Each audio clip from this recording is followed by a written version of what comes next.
Hey, yo, it's me, Pops Fan Marmalade, and you're watching the Comics-Related Madness Network. Huh? So come get some. CromCon. CromCon.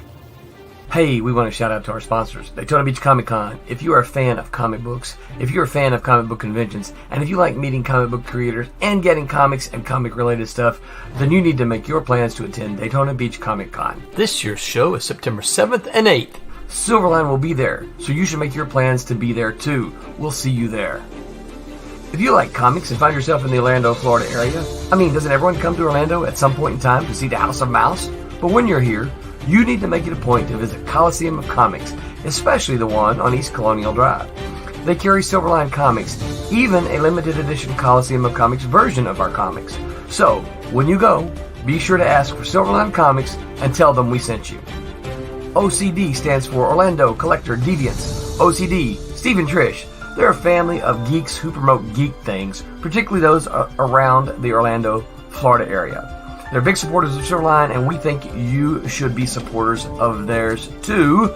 Go give them some love. If you are an independent comic book maker and you need to get your independent comics made, you need to look no further than Kablam Digital Printing. They print our books, and they do a bang-up job. They're not only trusted by Silverline, but many, many independent comic book makers. Head on over to kablam.com and see for yourself just how easy it is to have your comic printed by them. And tell them Silverline sent you.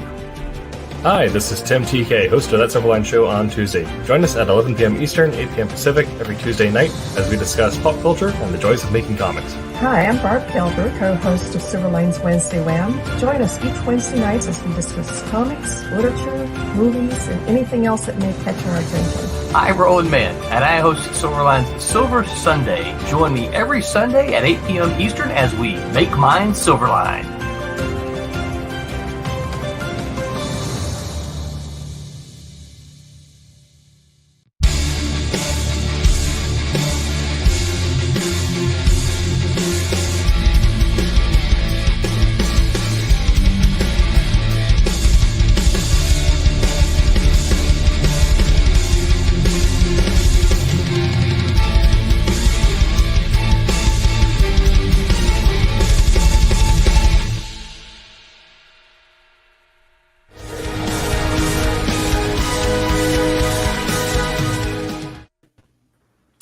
Hello, everyone, and welcome to Silverline Silver Sunday on this Sunday. There we go. I fixed it a little bit. Today is April 28th.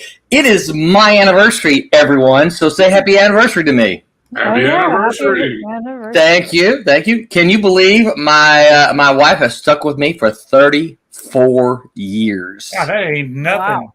That ain't nothing. You're behind, man. You'd add all my marriage together and you wouldn't get 34 years.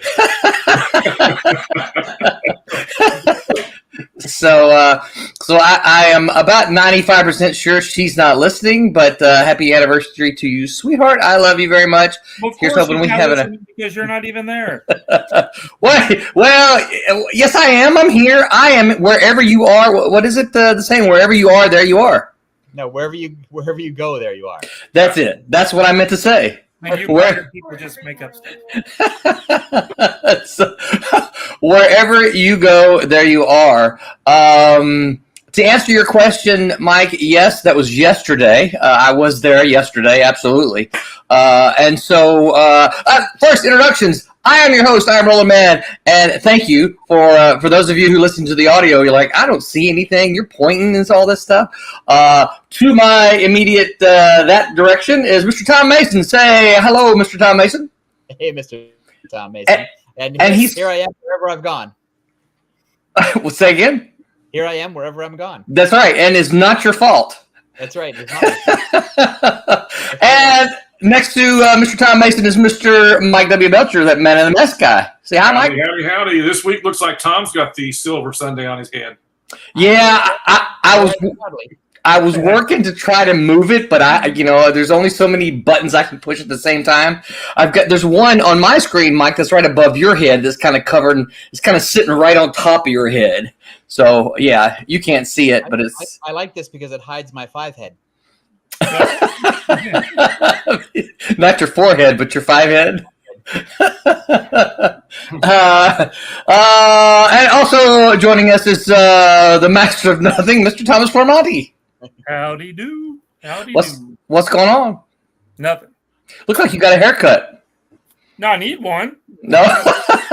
No, I had set up the computer and all that stuff to do the thing, and we're watching Game of Thrones again. Yeah. We're at the last episode of season 2, and I forgot, and it was Renee's like, "Aren't you supposed to be online?" And I'm like, "Oh, yeah. That sounds just like you, Tommy. And last but not least, Roberta, your thing went away. Miss Roberta Conroy. Hi, Roberta. What went away? I'm gonna fix it. I got you. How are you? Here. I'm good. Where'd I go? where'd I go? I'm right here." Tommy posted a sliver of Roberta's coloring on Facebook this week. Oh, yeah. Yes, that's right. Beautiful. Look at that. We already got a couple of comments here. Vic says, Buenos Aires, Silverliners, and happy anniversary. Thank you very much, Vic. Good to see you here. Carrie says, congrats, Roland. Thank you very much, Carrie. And I'm so excited that you mailed my comic. That's right. Now, Carrie, I don't know how long it's going to take to get to you because for those of you who don't know, Carrie is in the UK. So it may take a little bit longer than the standard week it does over here. But you do have you should have been emailed a tracking number, so you should be able to kind of keep up with that. So they're all... we got another. Brittany Mann says, I get the behind the scenes view this weekend. You should come visit more often. I'm going to.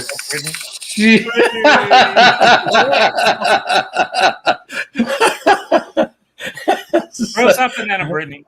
And that's just because she posted. She says, "Hi, gang." So before we get to the convention report, Mike, prepare your convention report right here. I need to remind everybody that, let me see if I can do this right here. Here we go. White Devil, we got 43 minutes to go. We are completely funded, y'all. Got $1,091 here, so we are 218% backed. But do not miss out on your opportunity. Oh, I can't see that and do that at the same time. What am I doing? I didn't do anything, did I? Can I scroll? There we go. Do not miss your opportunity to get this beautiful Kablam printed foil cover here. The pictures just don't do them justice. We like to, in the past, we tried to take video or some videos so that we can kind of turn them a little bit. And they just look fantastic. So, especially you fans of 90s, these things are right out of the 90s. They are gorgeous. So don't, and if you're like, yeah, I don't need all the shiny, so just get the book. That the Kablam people are going to do an upgrade on the foils too. Really? I had not heard that. Better foils. I think Extra shiny. Whoever those guys are, I think they're going to switch. Oh, I'm wearing a shirt. They're going to. Yeah, they're going to make them better. I had not heard that, Tommy. What's the timeline for that? I haven't been gone that long. Pop says, "Hey, yo, what's up, Pops?"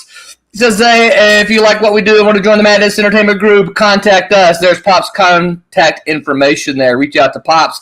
It is a network of all kinds of comic and geeky stuff. If you say, hey, you know what? I'd like to get on the air on a stream and opine for 30 minutes or an hour, reach out to Pops. He can hook you up.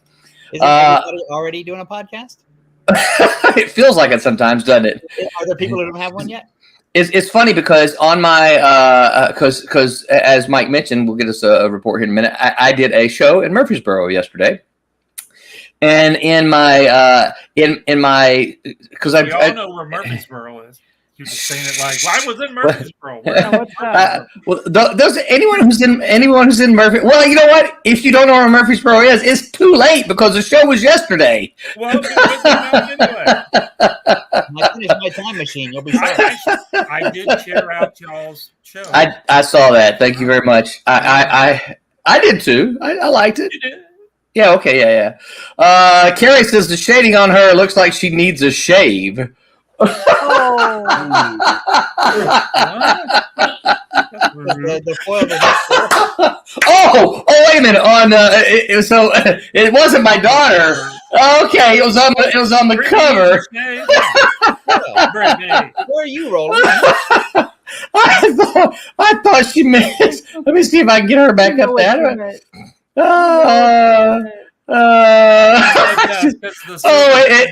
her chin. It does. It looks brown. Talk about that. That's funny. Wow. Okay, that was kind of funny. Yeah. Vic says I got to cut out and rest up. Peace. Well, good night, Vic. Glad of you to drop by and see us. So drop on over. I can't get back up there. So White Devil's got about another 43 minutes left to go. Drop on over there, and you don't have to get the foil. Foils just look really good. So drop over there and back it if you can. If you can't, share it out and tell people, hey, go back now.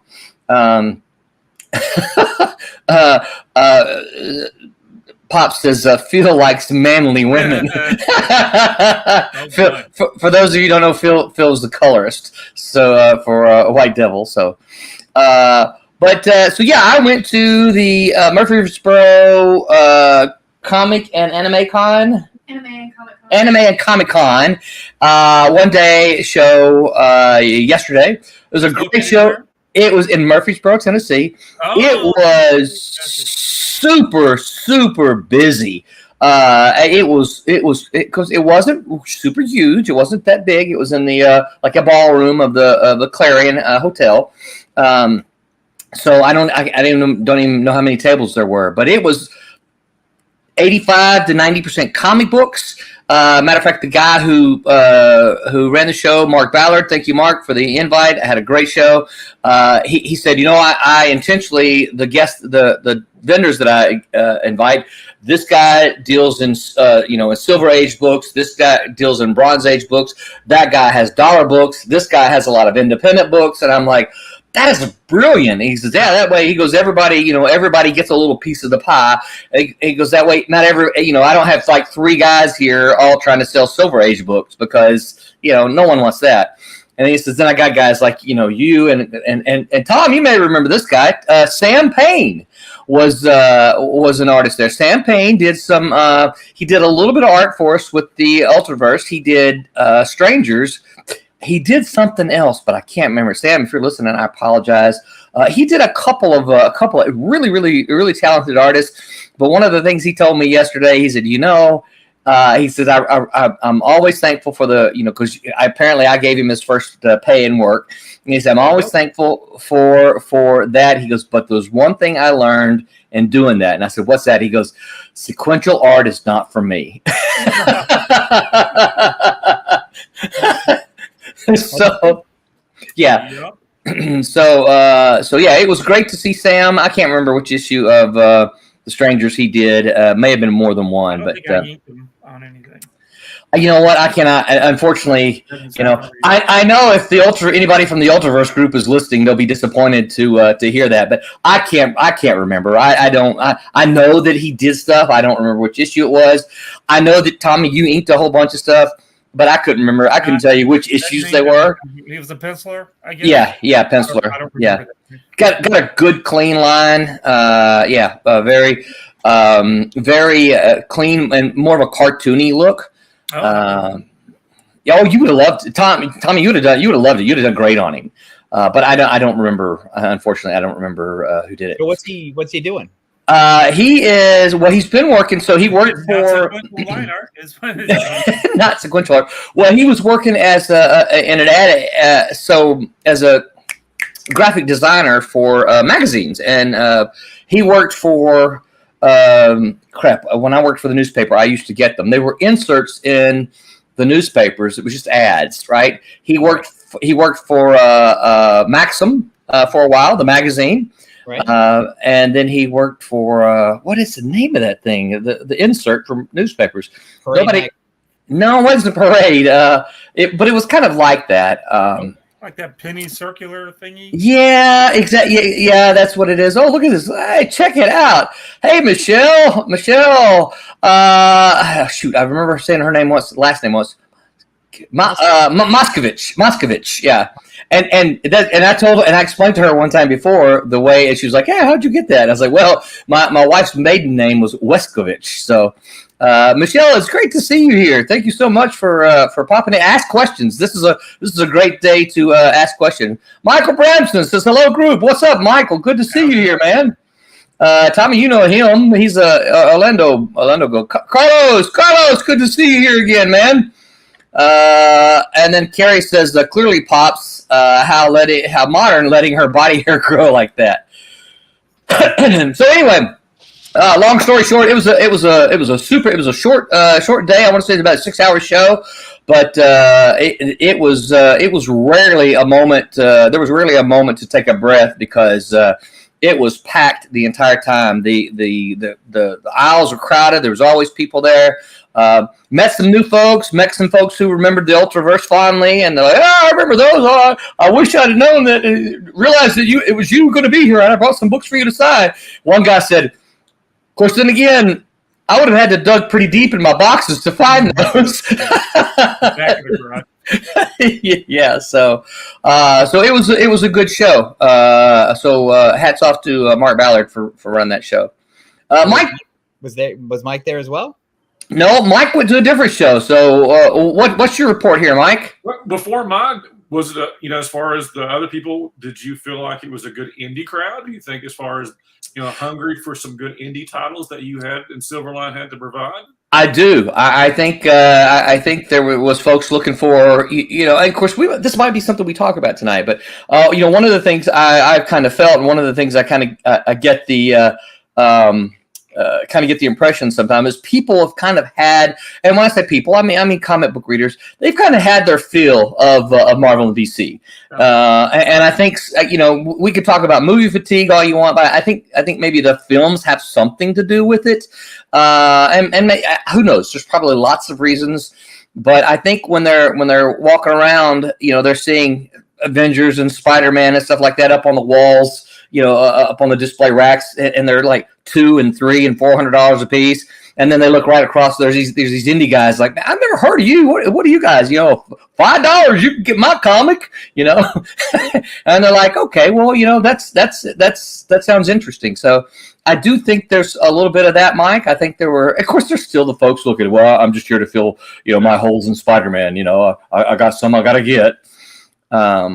But yeah, it's always fun. So, and Tommy's heard it so much, and I know Brittany got to hear it this weekend as well. It's always, for me, it's always fun when somebody says, "Well, tell me what this story's about." Oh. Give me your pitch, and I get to give them my elevator pitch. There's ninjas. Yeah. Well, and Tommy, what do they sometimes say after I say that? I don't like ninjas. No, they don't. They're like, they're like, oh, you got me with the ninjas, right? So, yep. I think, they sit there and they listen. They're like, "Oh, this kind of sounded interesting. I kind of like where you're going." And there's the ninjas. Okay, well, I'm sold now, right? So, are you cash only? No, I have a square little that you can. I'm a tap. You can walk up to me and tap, right? So you can tap. You can scan. Or you can hand me cash. So, any of them work. Well, I'll tell you, this started. I used to be cash only, but probably around 2000 and maybe 16 or so, maybe 15. I have to look up and see exactly what year. Jeff Whiting and I went to Memphis for a show, and a professor at the college there in Memphis grabbed a stack of my comics, and I think they equaled up to about $80 or something like that. And I was like, "Oh man, this is great, And then he pulls out his credit card. I'm like, "Oh, I'm sorry, I don't take credit cards." And he looked in his wallet. He goes, "Well, I don't have this kind of cash, so you can't take credit cards at all." I'm like, "Man, there's just nothing I can do. I'm sorry." And I lost the sale. I lost the sale that day because I couldn't take credit cards. So I went home and said, I have to figure that out. I have to figure out exactly what I can do. to take. And it's not like, well, you could say, well, you could PayPal me, but no. People want to be able to use that credit card that they have in their back pocket. So I looked at PayPal, which I think is what Tommy uses. I looked at all of them, but I ended up going with Square, and they sent me a little attachment that you can stick the card in, the chip reader. I've got the little plug in that I can scan it if I need to, or it has the tap. So nice. Yeah. So ever since then, people come by. Do you take cards? Why, of course I take cards. Yeah, absolutely. I put it on my little pricing thing. I put credit cards, PayPal, blah blah blah. Cash app, so that way everybody knows when they're walking up, they don't even have to think twice about it. Yeah, and I need to do something like that probably. I have to get you to ring it myself for me because I forgot my. yeah.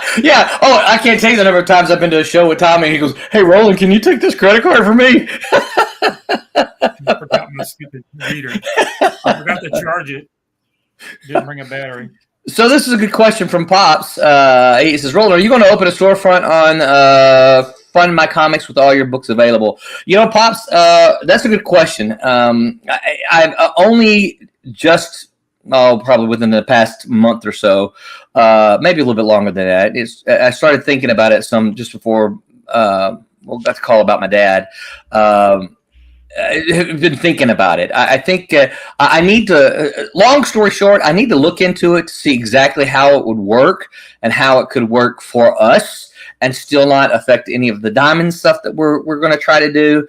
But it's absolutely a possibility, and I'm going to look into that. So it might be something good for us. So the answer is I don't know if that's a yes, but the answer is I'm going to look into it.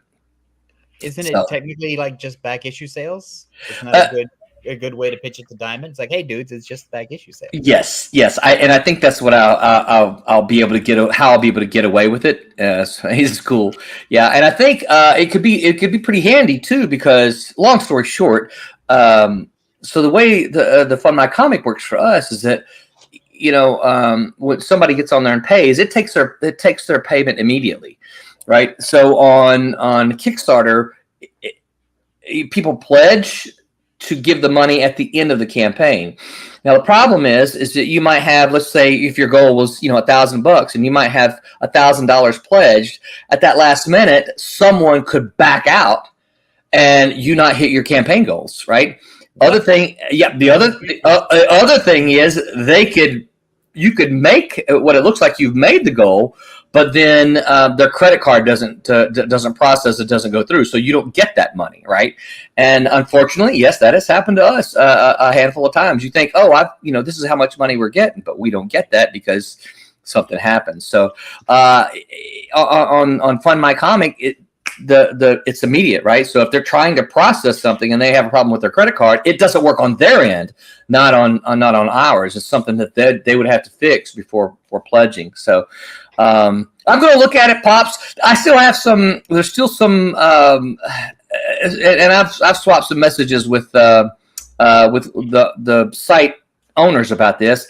I still have some issues. I really one of the things I really liked about Kickstarter was the add-ons, and so I'm still trying to figure out how to make that kind of concept work with Fund My Comic. And their idea was, look at it like an Amazon store where, you can go on and say, well, I want this one. It's all put in your cart. And I said, yeah, absolutely. I love that. My problem is the way I'm trying to figure out right now is the postage. Right. So each of our items is calculated with, okay, this is what you get. This is how much postage it's going to cost you roughly. Right. We have kind of a rounded amount. This is how much postage it's going to cost you. Well, if you decide you're going to get this one, but you also get this one, well, I could add those two together and it might cost, a couple bucks more, but it's not going to cost you twice the postage more. And of course, one of the things is, well, it's a fundraiser. So most of the times people don't care. I'm like, yeah, I get that. But I don't need to, if I'm charging $8 to ship something to somebody and they add another book, I don't need to charge them $16 to ship them 2 books. You know, I can charge them $9 to ship the 2 books. So I've got to figure that out. Once I can get that figured out, I think I'd like it. I think you can fit 6 or 7 comics in a standard priority mail envelope. Yes. Yeah. So like I said, you know, I don't want to punish someone who wants to order more books through postage, you know. So I need to figure. And there's coupons. He says, hey, you can issue coupons. But the thing about it is, if you say, okay, well, he says, right. I think Luke can figure that out. So I think again, long-winded version of it's a real possibility, but I just haven't quite got there yet and had the time to just kind of sit down and try to think of it all. All right, so I'm going to shut up now. Mike, where did you go this weekend? And tell us about your show. I went to the Queen City Pop Show in Cincinnati, Ohio. It was it's a first year show, but it's run by the Cincinnati Comic Expo, which is a huge convention in Cincinnati and Ohio every September. I mean, it's a huge con. So this was their attempt at a one-day show for people like us. Nice. It was because, you know, at heart, when they first did start the show many years ago, it was a much more small press indie show. And they've always tried to have comics as a part, but they have, of course, like all shows, gravitated more back to guests and whatever. So this was their attempt. And, you know, that's one of the reasons that I was very attracted to it. You know, it's a 2-hour drive. Too bad. I can get up there and back. And it was a affordable table. And nice. They had 106 tables. Wow. And I think, you know, a lot of vendors had 3 or 4, so you can't say 100. Right. I would say there's probably about 90 exhibitors, vendors, whatever. Yeah. And really, there's only about 6 or 7 indie publishers there. You know? Oh, okay. And so it was. We all know the other part of cons, you know, tchotchkes, right? The print guys, right? You know, it was a lot more of that show. The Etsy shops. Yeah. Did you pick me up any healing crystals? Did you pick me up any healing crystals? Oh, you know, I could go 3 tables down and got you some. There were plenty of like I said, it was an interesting. It was an interesting. It wasn't quite what I was expecting. I don't know if that was hurt also because there was also another weekend show going on called Space. I don't know if anybody's aware of it. It's a indie. It's a real small. It's called Small Press and Alternative Comics Expo. Wow, and that sounds right up your alley. It's hard to get into. And really, the dates are always different. You know, they used to be in January. Then they moved to February, and so it's hard to keep up with. And it's one of those shows I forget about. Yeah. But so you had that going on. You know, you also had C2E2. Yeah. Was that this weekend? That was this weekend. Okay. And then Indianapolis had PopCon that I knew people that were actually from this area that were going there. So I was expecting a little. It was an okay audience. You know, as far as attendance. It was, but you know, it was looky-loos. But I was very encouraged by the people that did stop at my table, that they were very interested in comics. Yeah. And, I said complete transparency. I sold about 15, 16 books. Nice. 5 or 6 of the new issue that I just got done with. And again, it was a good conversation. I sold some art. Were they? So my question is to you, because I would say 90% of my sales, because I probably sold about 30 books maybe all total, but I'm going to say probably 24 of those were all new customers, new people. I was one guy I knew bought 6, right? But so were they all new people to you? Well, they bought the whole sets. That's nice. I got those numbers by very few people. Gotcha. Not only did they buy the new issue, but they also bought most, if not all, I had. Yeah. And they were very, like I said, Sweet. Were very indie thinking, and they were curious, and they were asking me questions. And like I said, there were 5 or 6 indie publishers there. I did not know them, so I didn't feel comfortable to ask how they were doing or as far as how their shows went. But again, it was the audience was very moderate. Yeah. And again, the ones that weren't interested in comics, they would stop looking at the art, and I would talk them up, and it's like, well, I don't read comics. I like what you got here, but I'm just not a comic guy. But it was nice having a conversation. It was a nice day. Yeah. Again, other indie guys, I was able to get some work. Yeah. As far as entertainment, try to support other people. Nice. But at the same token, it's just one of those things about indie. When you're trying to do cons as an indie guy, you're trying to figure out where's the best place you're going to go for the time that you can put into it, and share what you got. But that was the good thing about it, because again, I had a group of guys. They were making as soon as they got done with where they were going to go space. They were going to go up here and patronize those indie guys. Nice. Those that they bought sets from me, and it was a good conversation. So it was the space was close enough to make that kind of drive. About an hour and a half. Okay. Wow. It was in Columbus. So okay. I was in Cincinnati, and they were close. And also the venue. The venue's about ready to get renovated, and so you've got a lot of stuff they're about ready to do it.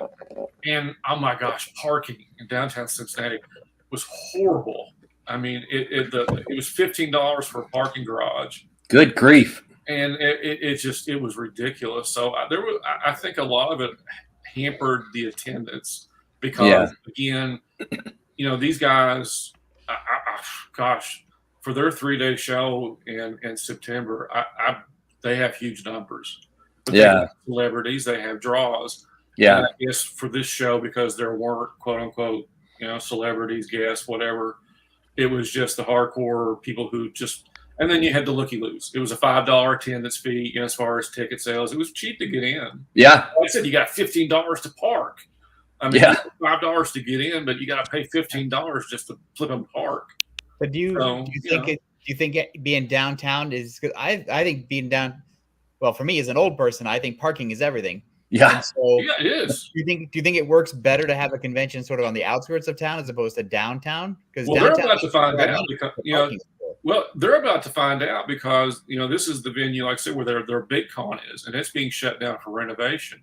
So they're actually having to move this huge show out of town because there aren't any other places in Cincinnati to have their big show at. So they're actually, I think the guy who ran it told me that it was about 20 minutes outside of town to a smaller venue. So they're going to have to downsize their show to even be able to have this year's.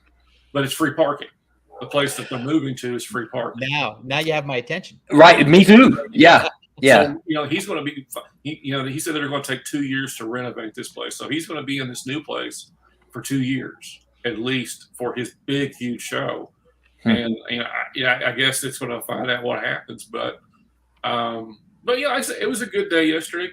Have I had better shows? Yes. But, every time you can put your book in somebody else's hands, they've never seen it before. And they're not buying it just because they like indie books. They like what you saw. And they're asking questions. They want to ask, well, what's it about? I share it with my son. Can I, that's the stuff that I want to talk about. Yeah. And that's one thing that was encouraging to the few people there that were looking for indie books, that they had questions. And I've had feedback. I've already had people on Instagram talking about, the ones that they bought, how much they enjoyed it. So, that's a success for me. Yeah. So absolutely. It only went from 9 a.m. to 4 p.m. It was a relatively short show. I felt like the time was well. I enjoyed it, and I it'll be interesting to see if they do it again. So, but it's on to the next show. So, I assume this is true, but I don't really know. Do you find it easier when you start talking about the books? It's easier to sell than it is if they just order from a catalog. Because I think hand selling is the thing. Like that's the way to go. It's just harder. Yeah. The great thing about hand selling, when you got the person in front of you, you can tell if they're a comic fan, and then you got shared experiences. It depends on their age. there's a lot of ways that, as far as I'm not a hard sell, I'm not a carnival barker, but I think the things that have always been able to sell me or Man in the Mask is that there's a lot of shared experiences, and I try to always tap into that. What do you read? What kind of books do you read when you're growing up? What kind of books do you still read?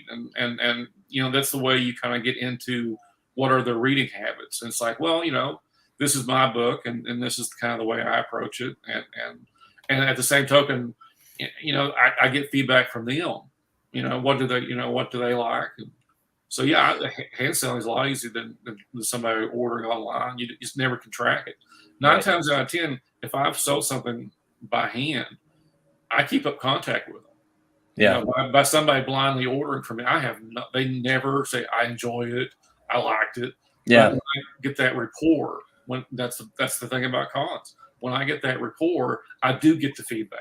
I really like that. Where can I get more? I just wanted to try it out while I was there, but I want to order more. What can I do? I've got a store, here you can do this. And so the rapport is very important as far as how I do things, because it's the contact.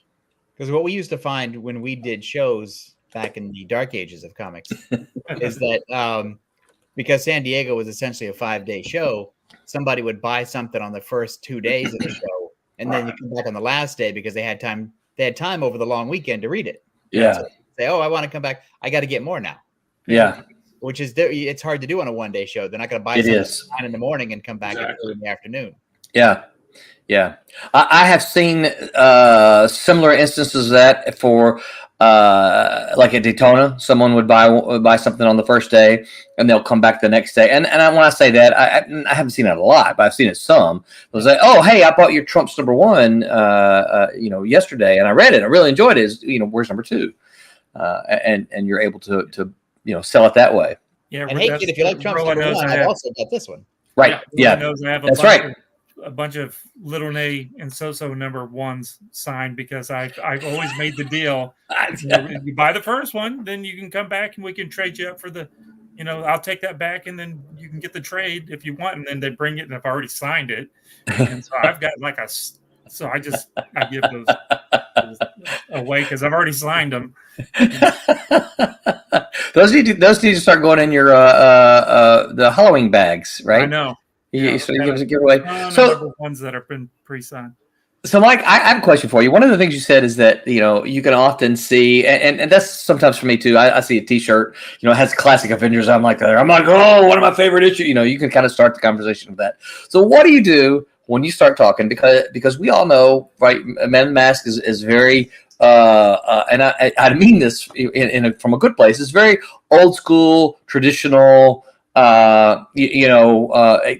Good guy, bad guy kind of thing. What do you do when somebody comes up and they're like, man, I really like, I'm a big fan of Deadpool and Lobo and I like blood and all that kind of stuff. I don't really like any of that the old Superman kind of stuff.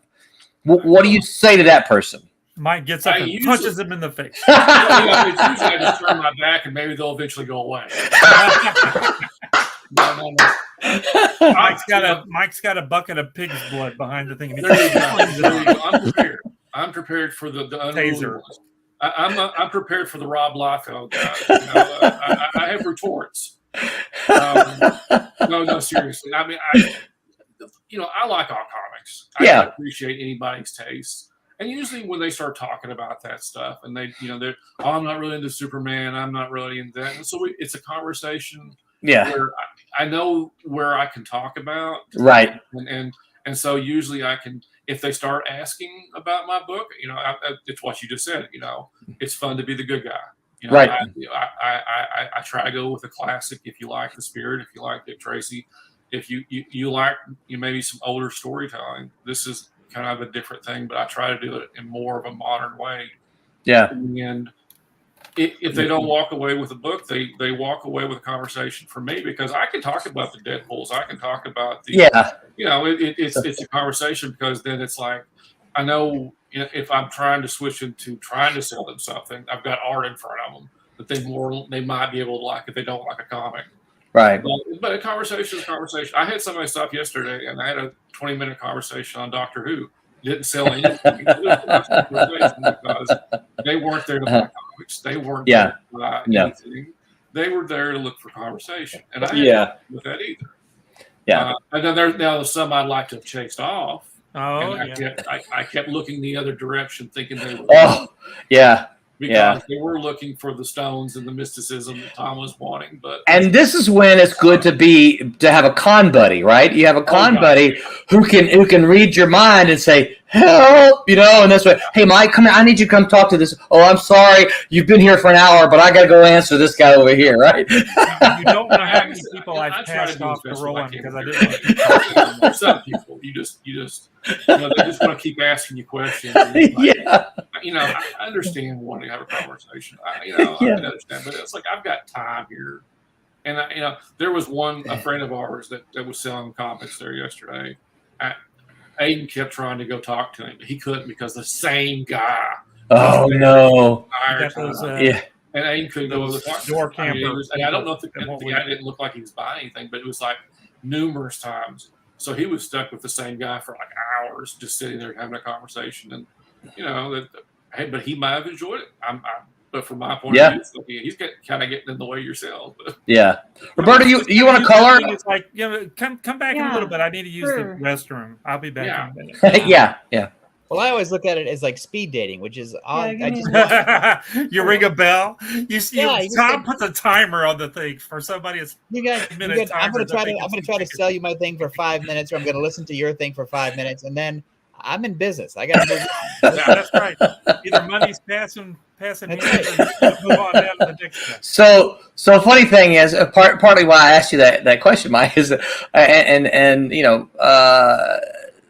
no names here or anything like that, but I remember being at a show one time. Tommy was there with me, right? And so I'm walking around meeting the other independent guys because it wasn't a very big venue, but it was almost all exclusively. Oh, wait a minute, it was just all independent guys. There wasn't any. It was associated with a comic shop. Okay, so and there was probably 30 or something like that, 30 independent. I walked around this one guy, and I guess he didn't know me or hadn't seen me or whatever. And he tried to sell me his book. He said, hey, do you like comics full of blood and guts and full of F-bombs? And I'm like, no, not really. He goes, oh, F you then. And I'm like, well, all right then. I guess I'll just keep moving along. All right. That's a sales pitch I don't think I've ever tried.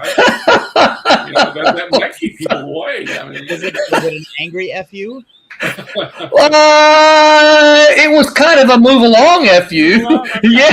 My stuff, so I'm not talking that was it. It's like, clearly this is what my book is, and you just said you don't like it, so move along. Yeah, Agent Cub. Good to see you, Agent Cub. And you're here before last 5 minutes. He says, Tom, I think I got that $4 million you need to start up comics. Oh man, let's go. Greg Harm says, good evening. What's up, Greg? Good to see you here. Thank you for stopping by. Ask those questions if you got them, because we're just shooting the breeze tonight. Where was that store signing that we did where the guy walked in with his dad and I asked him, I think you asked about do you like comics, blah, blah, blah. And the guy says, well, I don't really like comics. He said, what did I say about? What are you doing in a comic shop? Yeah. What are you doing in a comic shop? Just go. What are you doing here? That was funny. Yeah. We need to get Tom to. We definitely need to get Tom to some shows because I want to see him yell at people. Yeah. I'm just a really good salesman. That's all. I'm not a yeller. Much. Pretty Man says, I'm going to get a noise complaint from my neighbors. Y'all have too much fun. Tell that Brittany person to mind her own business. Agent said, oops, my bad. I only have $4. I'm going to need more time to raise the money. I'm bad with math. You want to invest that. That's right. Hey, it'll work for you. 4 turns into 5. That's right. Or over a 6-month period, just put it into a CD. That's right. Or we've got a Malibu fund where 4 turns into 3. That's right. It's conflict of interest. Yeah. So yeah, that was an interesting experience. That's why I asked that question, Mike, is because because there's so many comics and not all comic readers have the same taste. So what do you do when somebody wants their comics with F-bombs and blood and guts, and that's not your comic? Well, I think it's not, but the good thing about it is at most cons you can say, well, he's 5 tables over. Yeah. That's the thing. That's the thing too. If you've built up your network of other people, yeah, and that's the thing too. If I'm talking to somebody and they're definitely not interested in my stuff, right? Find what they're interested in. If you send them over to another store or another booth or whatever, that's good for everybody. Yeah, yeah. And so and you just say, well, tell them Tom sent you, and maybe they'll send somebody back your way. Because right. I would rather be, if I'm at a con, I would rather be next to a guy who has the F-bomb bikini book, right? Because that's his thing, and we're not competing. That's right. We're looking for different people. True. Right. We're after the different $5 bill. Absolutely. Yeah, I'm 100% agree. Yeah. So what else? All right, go ahead. I'm going to dip out and I'm going to see if I can get my Cintiq up so you can see me coloring, because it Okay. will not allow me. Oh, right. Roberta, you look like you've changed locations as well. I have. I did just for today. Are you at a Denny's? No. All right. I'll be Okay. All right. Let's see. Agent. So Tom said something, but he said, I did finish reading The Protectors. Was that always the plan to end the series, or did it end because of the sales or because of the sale to Marvel? It Tom, was. I'll let you take it. And Roberta, I think she meant to dip. I think she's coming back. She is, but her mic she left her mic on, so I'm not sure. Uh-oh. Well, if it becomes a problem, I can fix it here. But all right, Tom, you take it. So, and Roland, you have to jump in and correct me if I get this wrong. So, The Protectors was not supposed to end. The Protectors was supposed to run forever. Yeah. And that way Roland would have a job. That's right. But what happened is that the sales kept decreasing. Yeah. And the Genesis crossover worked temporarily, gave a little bump, but it didn't stick. And I believe the Ultraverse also needed Roland to come over and be the Ultraverse editor. And so it was a better decision to sort of end the Protectors stuff and move Roland over to the Ultraverse than it was to bring in a new Ultraverse editor and send Roland packing. Well, I also remember a conversation with you, Tom, in which this was. Were there F-bombs? No. There weren't F-bombs. It was just this is the facts of where we are right now conversation. Right. It was, and I don't remember exactly what month so I can't point to it was right at when this happened, right? But the Ultraverse was already along. Sales had already sort of across the board been declining, right? And I had wanted to do some kind of promotional thing post Genesis. Because I saw the numbers too, and you said to me, and of course this is when I was kind of, I think we had already discussed the possibility of canceling the whole line and move, because it wasn't, when we did it wasn't like this is absolutely going to happen. It was like, what do you guys think? Is now the time to do it? Right. Of course, I think we already had canceled like Gravestone and something like that. But but I had come to you and I said, well, what about this? And you said, well, Roland, here's the reality of things. I have a very limited advertising budget. I'm not going to take some of my advertising budget and advertise the Protectors and family, right? It's not just the Protectors, Dinosaurs for Hire, X-Mutants, right? And advertise that family when I need that money to advertise the Ultraverse books, which are selling better and exponentially better than the Protectors were.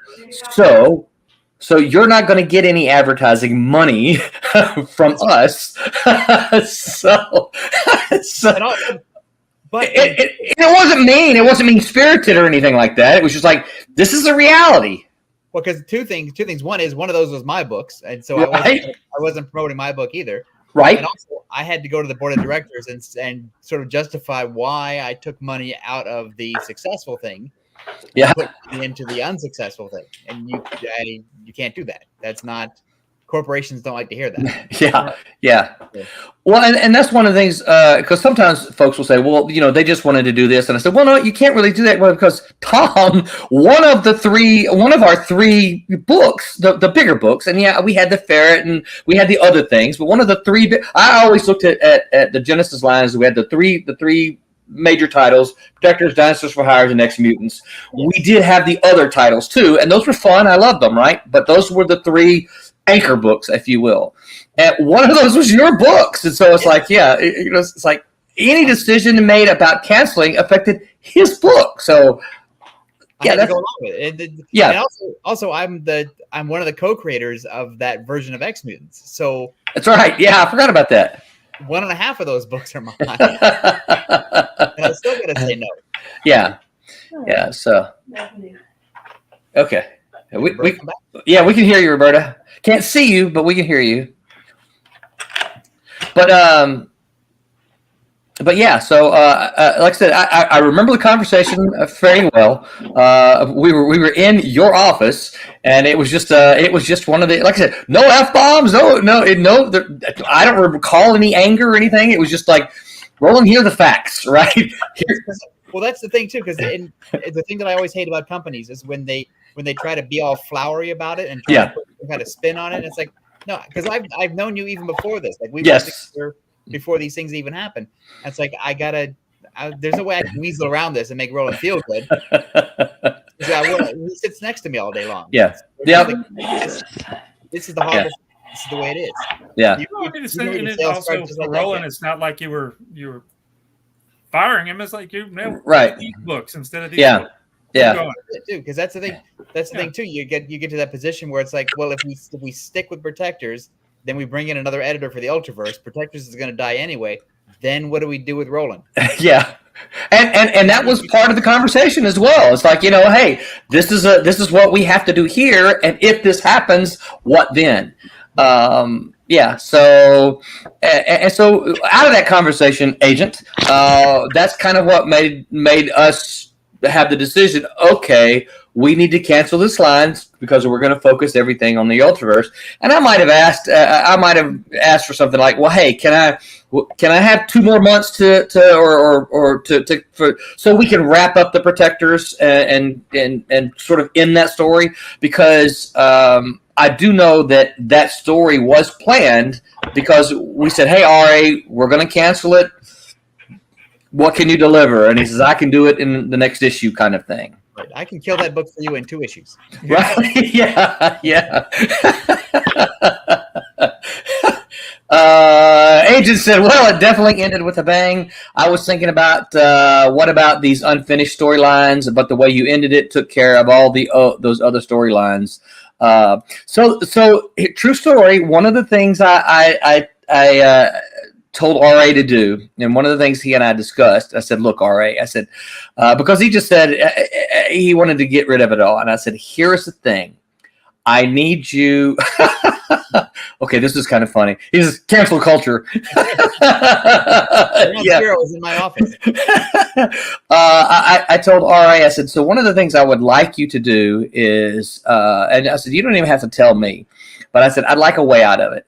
And that way, I said, because who knows what the industry is going to do. And this, we had no way of knowing, right? But I said, who knows? In 2 years, things may, turn around and there may be money pouring in like the early 90s again, and I said, I want to be able to say, hey, Tom, Chris, Dave, you guys, I'd like to bring the Protectors back. This is a good time. And then, Dave would say, oh, you killed them all. You blew them up. You can't bring them back. Killed them all. That's right. And then I could say, but RA has a plan. Right. There's a little back door over here in the corner. That's right. Yeah. So RA assures me that and I still don't know what it is to this date, but RA assures me that he had a back door for that story in case it was to ever happen again. So, well, that's the thing too, is that RA is a pulp guy. Yes, and pulp guys never killed off their right. And he also grew up in the 70s Marvel era, so that where the dead character was always a surprise. In RA's DNA. Yes, right. Yeah. That's absolutely right. Agent said it was a fun read. Well, you know what? I'm glad to hear that. 30 years later, I'm glad that you can still read it and say it was a fun read. To me, that's the sign of a successful comic book. Sketchy Guy Nevada says, "Can a title take a leave?" Yeah, I mean, I think titles can go on hiatus for a bit. What do you guys think? Oh yeah. Yeah. Listen, if you can bring characters back from the dead, you can bring a title back. Yeah. Well, the market shifts, the market changes all the time. It's like that the indigenous people have a saying where you never step in the same river twice. Yeah, it's true. Yeah. And so the industry every 5 years or so, or every 3 years, whatever, the industry is completely different than what it was. And so you just never know how things are going to go. It's still not the right time to bring protectors back, but right. Shoot, I was going to say something. I start typing. What was I going to say? Try typing again. I know, right?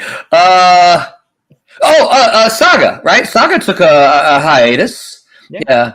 Because they built up a huge audience too, and that helps too. Yeah.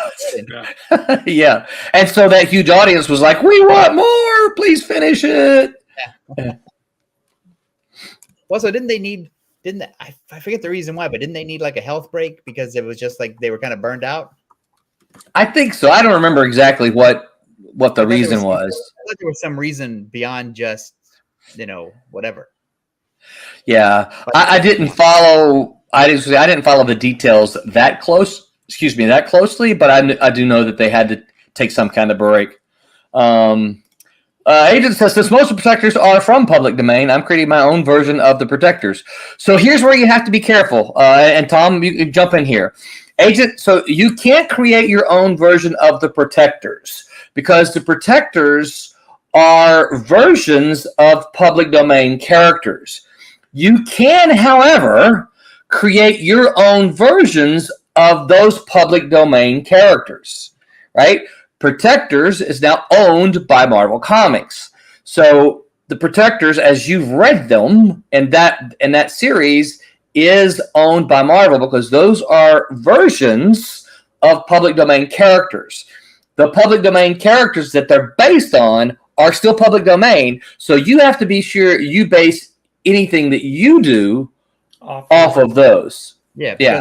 Because Dynamite Comics has done a version of those public domain characters, and R.A. Jones has a couple of books out with those public domain characters. But the Protectors characters, as envisioned by Malibu Comics and R.A. Jones and the others, are property of Marvel, which is now property of Disney. Yeah. Disney's like 90% lawyers. So. And by the way, Agent, I don't know. Roberta's. We're getting an over-the-shoulder shot from Roberta. Oh, nice. There we go. Very cool. So that's not Champ Fury, is it? Oh, you're hold on. You're muted, Roberta. Let me see if I can unmute you here. Oh, I like this version. There you go. That's Cat. I want to know some of that stuff in the background. What are those? Yeah, that's Cat and Mouse. I know. What are the creepy little children by the fireplace?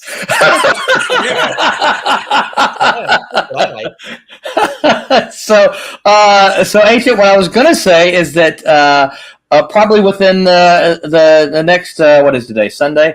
Probably within the next week or so, we're going to have a fundraiser for Silverline Team Up #2, which features the Silverline version of the public domain character Miss Fury. So, yep. So if you enjoyed Miss Fury, and if you had the opportunity to read the Miss Fury, we're watching over your shoulder as you call her, Roberta, just so you know. Great. Okay. I thought you were going to be coloring my cover. I was not ready to do that. Only because I wasn't sure if you wanted to do that on air. So.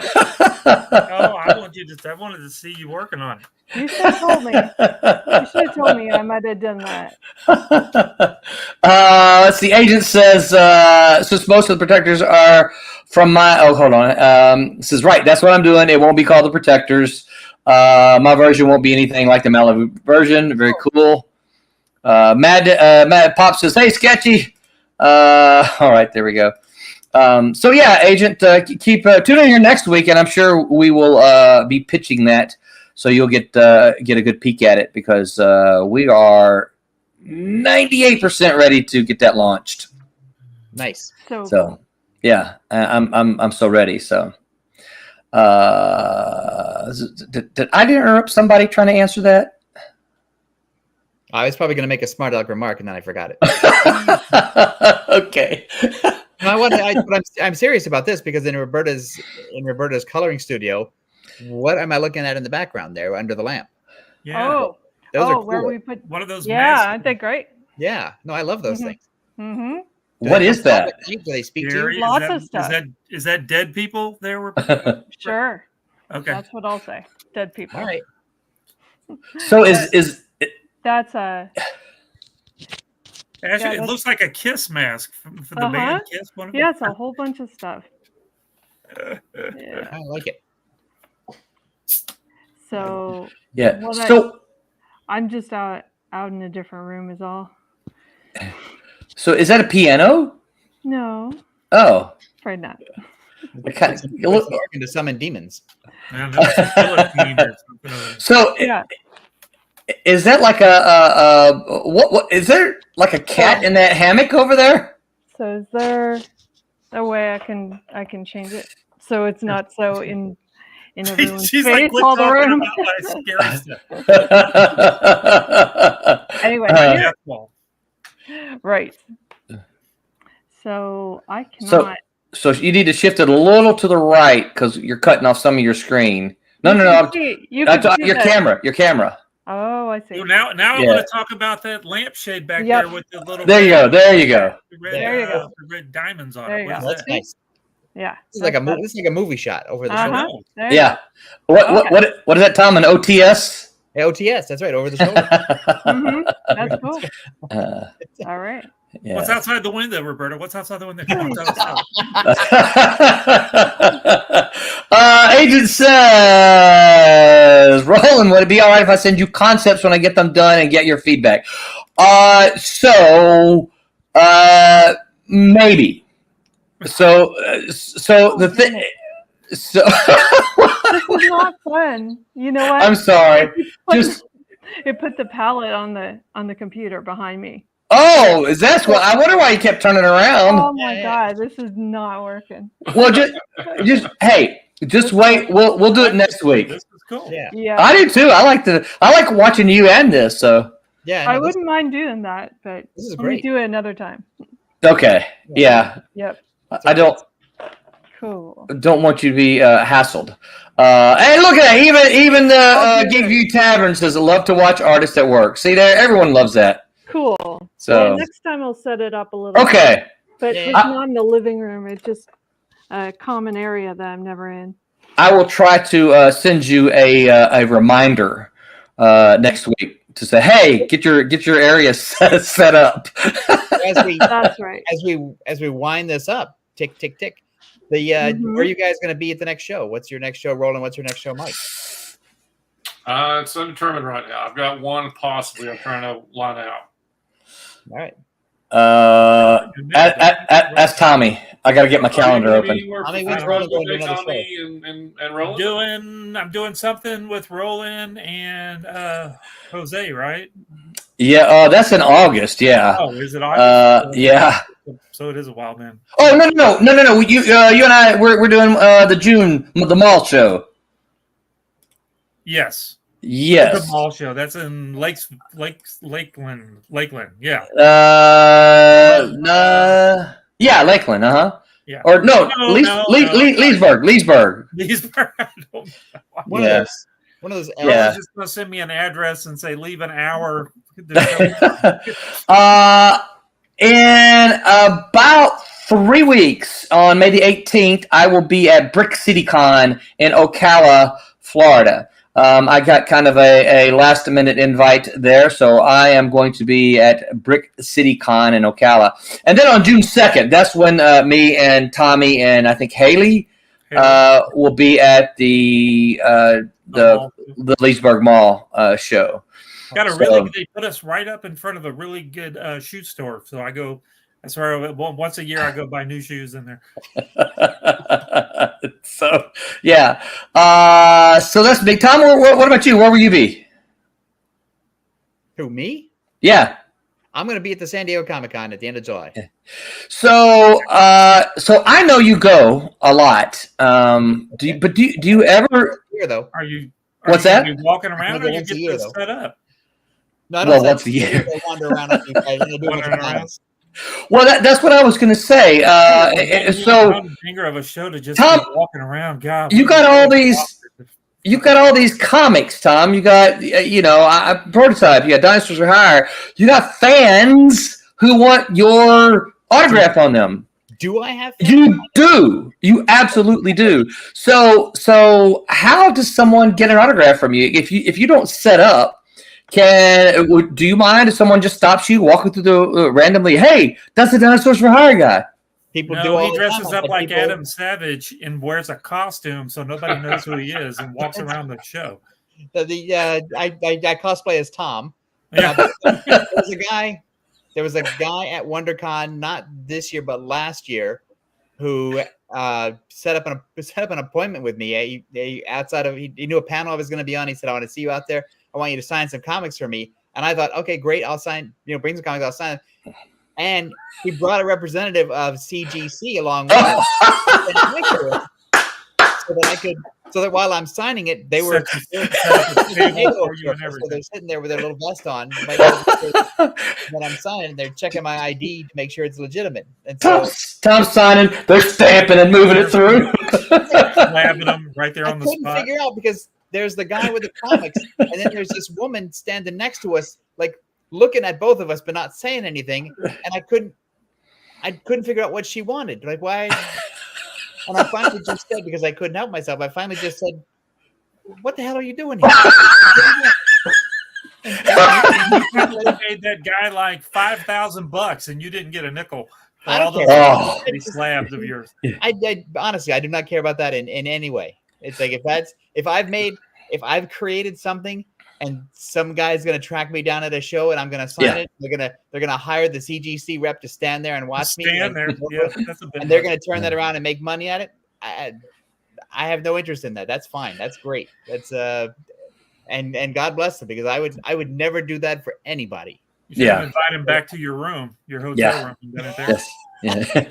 Well, Tommy and I have talked about that a lot. When we talk about media people, the actors and things like this. You see people standing in line and the $60 just to stand in line, $60 just to get a signature, $60 or actually more than that. I know, but he and I have said, I don't really know anybody that I would do that for. Here's the way I look at it, and I don't even consider myself any kind of celebrity. But the thing is, I wrote a bunch of comics, I created a bunch of stuff, and the fact that somebody wants my signature for whatever reason, it's like when I was a small kid. Yeah. And I thought about somebody whose autograph I might want. That was everything to me back then. So if somebody comes up, and I don't care if they turn it around and make $1 million off of it, and I don't care if they put it in their collection and just want to savor it. That's fine. You want me to sign it? I'm good for it. I'm happy to do it. I stupidly, in my backpack, I have a couple of signing pens. Yeah. Just ready to go. Well, I think that's very cool. So San Diego Comic-Con is the next one for you? Yes, it is. So you guys hear that? All of you listening, if you want a Tom Mason autograph, bring your books. You might want to bring some kind of hard surface so that he can turn his back, or you can turn your back and he can sign if you stop in the middle of the aisle. So we can person back. Yeah. Just like Roland and I always tell people, signatures are free. If you're that's right. I don't care, because they've already at some point they've already bought the book. That's right. Yeah. Exactly. Yeah. Say no to the slab. Yep. I'm sorry. I am so anti-slab and CGC. It's not. Yeah. Well, I am too, because I like my stuff to be finger ready. So it's like Right. I bought it to read. Yeah, I bought it to Yeah. read. But That's it. But That's my, If it's in a slab, you can't read it. Some people that love that stuff, but not Yeah. me. No, I don't love it. I think it's silly. So I'm going to finish answering Agent's question. So Agent, it kind of depends on. Drop me a message, because it kind of depends on what you want to send me. When you say concepts, that scares me a little bit, because only because I'm always working on stuff, right? I got stuff that I'm working on. As mentioned, we got Miss Fury is going to be in the Silverline team up coming up. I don't ever want to. I don't ever want to fall in that weird zone of I do something, you go, whoa, I sent you that concept, right? Yeah, see, you got to think about it a little different. You're the publisher of Silverline. Yeah. People sending you stuff that's unsolicited. Right. right. So It's different than if they send Tommy or Roberta or Right. Mike something for us to read over and see if we like it or not. But yeah. because you're So the publisher. So it just also so send me a message, and I'm happy to have a discussion with you before looking at anything. But the teacher in me is like, I don't. There's a lot of times I don't mind seeing something. Now, if you send me a 120-page script for your graphic novel, I don't have time. I don't have time to read that. Yes, you are. Wait. I'm not gonna read it. Cassisi's like, he better not read that, because I was in his class and he didn't read mine. I mean, concept art. Yeah, you can send me concept art. Absolutely. The only thing is, you send me concept art, be prepared to get my opinion. Not storylines. Cece laughed again. And here's one for Tom. I'm going to let Tom address this one there. Agent says, Tom, are you working on any comics at the moment? Yeah, I'd like to know too. Funny you should ask. I have a comic that's being worked on at Silverline right this very minute. It's already written, and the artist Henry Martinez has drawn it, and we're not announcing the name of it or anything about it just yet. Because Roland's in charge of that part. I respect the process. But I also just send me a private message. I'll tell you about it.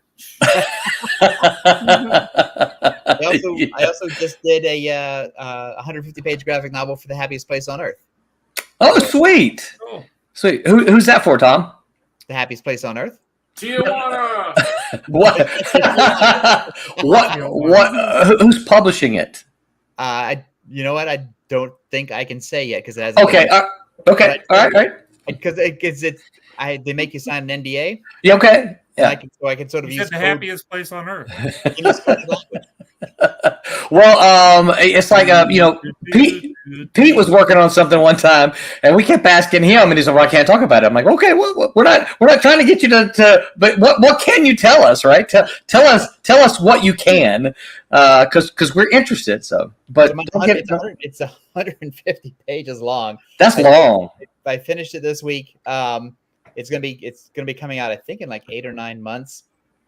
Square bound, obviously, and it's based on a media property.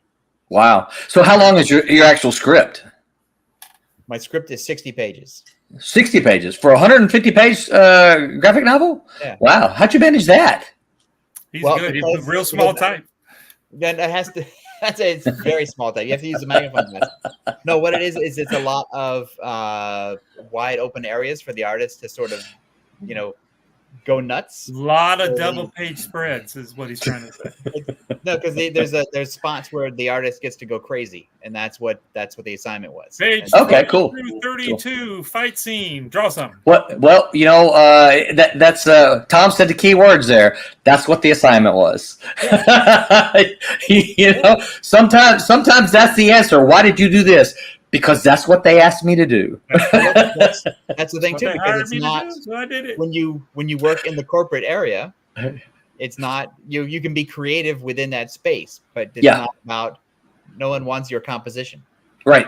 Yep.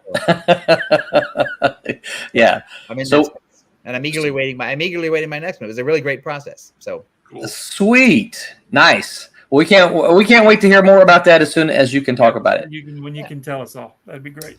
Roberta, so we saw you coloring a little bit on Cat and Mouse there. Does that mean all but Tommy's cover is finished for the Silverline team up? Well, I didn't want to give the final page on the stream. And Yeah. That's all. I'm working on the final page. Okay. Okay. The one where Fury's dead. What? Oh yeah, everyone's dead. There's a lot of death. Did you Cut it out. so they could Give come me back? like a 30-second delay. Cut it out. Cut it out. I am excited to say also, and this will be down the road just a little bit. What Roberta's working on is the first issue, or what we saw her working on, I should say, was the first issue of the next Cat and Mouse storyline. See, I'm just trying to tease it there we go. for you. That's why I did that. Yeah, it is called Vipers. So I'm pretty excited They're on about motorcycles? that. No, Vipers. snakes. Vipers as in snakes. Isn't that what they call those crotch rocket motorcycles or Vipers? Some of them? No, never mind. Sorry. Roberta, just say the word and I'll boot him. Sure. All good. It needs to be canceled like the last issue of Protector. Like dead in the end of Protectors. Yeah, for Tommy, you mean, right? I'm not really sure what that. I think he's referring to what Tommy said about Miss Fury being dead. Okay, I got you. We moved so far ahead before he caught up, and now Yeah, his joke lands later. yeah, that happens. I kept expecting when I saw Cassisi show up, I kept expecting some really deep question from him as we're about to sign off here. So, any other news? You guys? I'm working on 2 books here. Roberta, I'm working on 2 books. Agent, sure. If you got another question, you fire away before I pull the plug here. That's right. Don't get canceled. That's right. Just don't. What was that? Would Marvel ever bring Malibu back? We did that one last week. Yeah. Tom said no. So. Okay, let me get to my calendar then. I got a question. Everybody just sent me messages. What's in my mug? Oh, I know that already. Nothing. Oh, wait. But let's see it. Oh, look at that mug. That is nice. Awesome. Oh, that's good. Well, Wait a minute. There it is. Wait a minute. My stupid blue green screen thing messing up. Hold on. Let me see. There it is. There it is. Look at that. That is sweet. That's a nice looking mug Wait a there. minute. It doesn't come with the little black thing across the top. That's a wristband thing. There we go. I kind of like the black band. It did kind of look cool there, didn't it? It did. Well, Yeah. as long as you design, you can put that on there. Roll it Yeah. up to the licensing team and have them make one better. Yeah, I think I will. That does look kind of cool up there. Oh, I just put it on my laptop. Oh, no.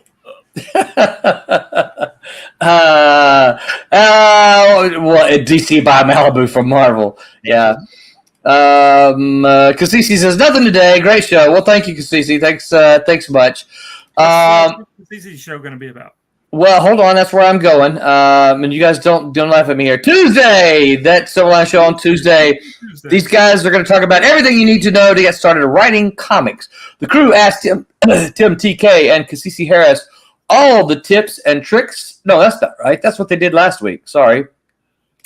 I'm like, sounds familiar. Oh, I know. Now. So I know why I made this mistake, because I never gave my wife a topic on the calendar, and so it was empty, and so I'm reading the wrong one. So Tuesday, that's the show on Tuesday. How to collaborate on a comic. The crew discusses how to meet creative partners and how to go about collaborating with them on a comic.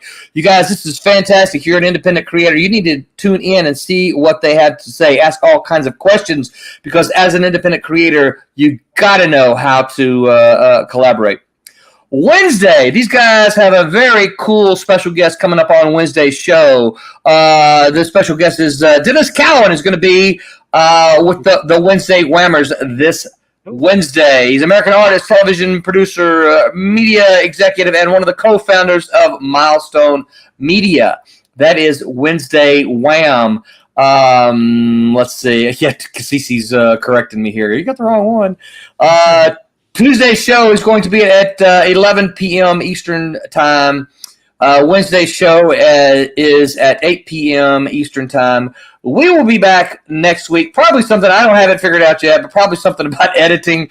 We will be back here next Sunday at 8 p.m. as well, where we will fill your libraries, offices, and kitchens with all kinds of laughter and fun stuff that you can count on us talking about comic books. Mm-hmm. Yay! Yeah, yay!